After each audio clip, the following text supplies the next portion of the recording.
Hello, children. Please enjoy it. The engines on the island of Sodor look forward to Halloween. They love the Fat Controller's fireworks and the children dressing up as wizards and witches. They also love Edward's spooky stories. They say that on Halloween, the ghost engine returns to the smelters looking for his lost whistle. Ooh, ah, spooky, the engine said, all shivering a little. Later, the Fat Controller arrived. Thomas, Percy and Duck, I have a special job for you, he said. You are to collect some scrap from the smelter's yard tonight on Halloween. Don't worry, you will be back in time for the fireworks. Percy isn't worried about missing the fireworks, teased Thomas. He's a scaredy engine. I am not, called Percy, but he was a little. At the smelters, all Percy could think about was Edward's ghost engine. Thomas knew Percy was scared, so he teased him even more. What's that up there? Thomas squeaked. Is it a spook? It's just a piece of twisted scrap, Percy said nervously. Isn't it? Thomas was having fun. He kept on teasing Percy. Careful the ghost engine doesn't get you, Thomas said. There's no such thing as ghost, snapped Percy. Duck felt sorry for Percy. Nobody's brave all the time, said Duck. But I'm not a scaredy engine, Percy insisted. The job was nearly complete. Well done, the yard manager said. Now I'll need one engine to finish up. Duck wanted to pay Thomas back for all his teasing. Please, sir, he said. I'm sure Thomas wouldn't mind staying. Of course not, Thomas boasted. I'm not a scaredy engine. So Duck and Percy left.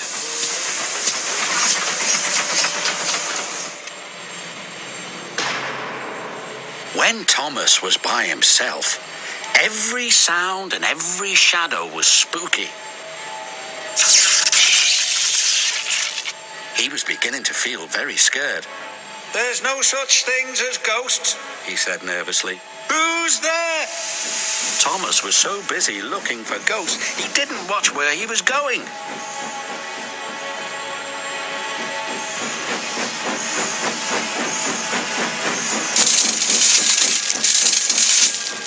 The chains felt like ghost fingers.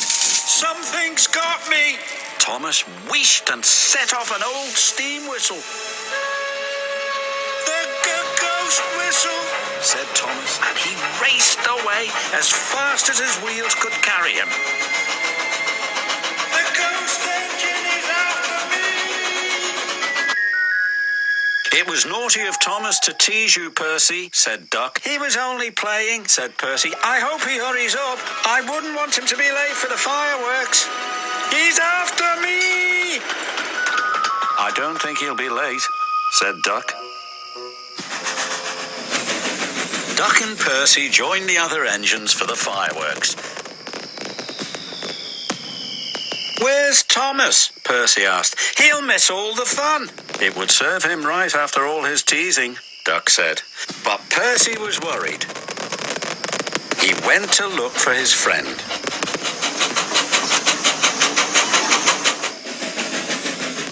He found Thomas all alone in the shed. Are you all right, Thomas? He said. Yes, I'm sorry I teased you, Percy, Thomas said. Duck was right. We all feel scared sometimes. And we all have to say sorry sometimes, said his friend. So come on, Thomas. We can watch the fireworks just as well from here. he was right.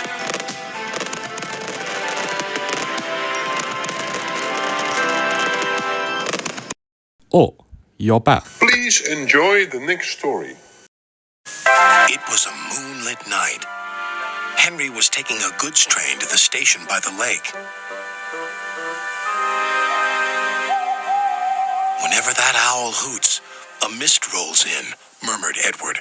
There's a legend that when the mist's about, there's a ghost about too. Take care on the old line, Henry. Stupid bird, said Henry.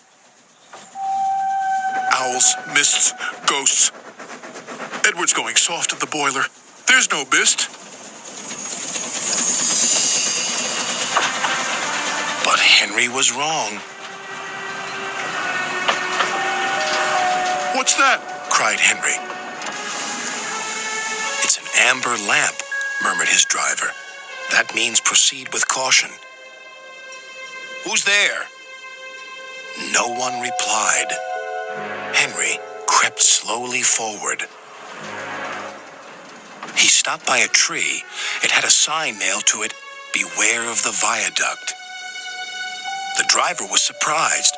No one warned us about that before. And look, the signal's red. And the gates are closed.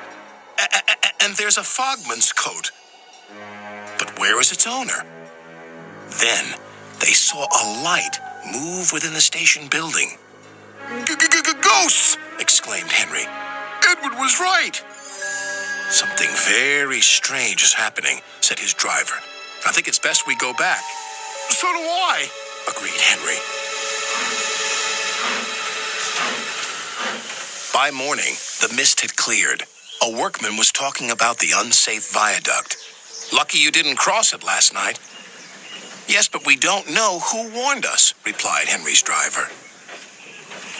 Later that day, he spoke to Henry. The viaduct has been repaired. We can take our train back along the old line tonight. Henry really didn't want to. But when nightfall came, he was sizzling nicely. Suddenly, an owl hooted, and then Gordon thundered by. Oh, look, Henry's spooked, said a freight car. Be quiet, snapped Henry. I'm not scared. But he was.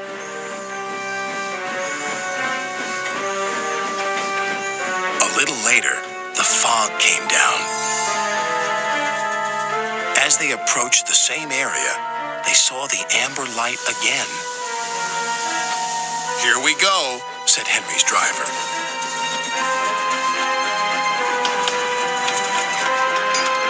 Then, unknown to Henry, the gates mysteriously closed by themselves, and the signal went red. The freight cars had seen everything, and they were spooked. Faster, faster, there's a ghost about. Stop, stop, yelled Henry. A mysterious figure watched Henry go by. Ahead was a landslide blocking the line. Henry braked hard, but the freight cars hit some of the rubble and plunged into the ravine.